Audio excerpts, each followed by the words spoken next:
again, this is me, Nair. And I'm Gwen. And this is the part 2 of Unit E's house tour.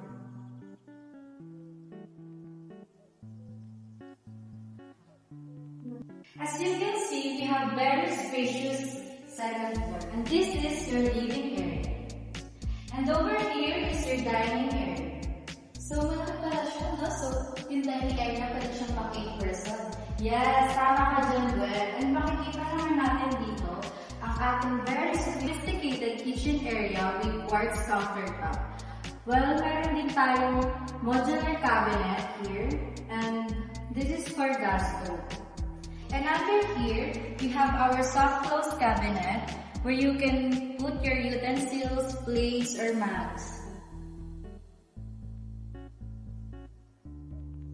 And over there, we have our second powder room.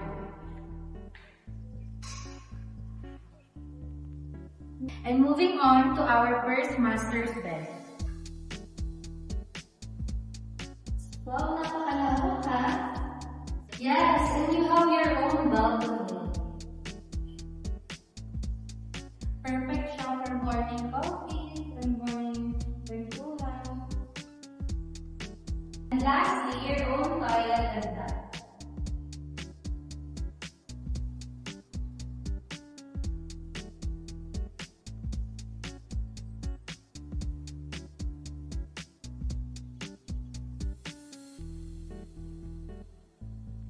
And that's it for our Unit E's second floor.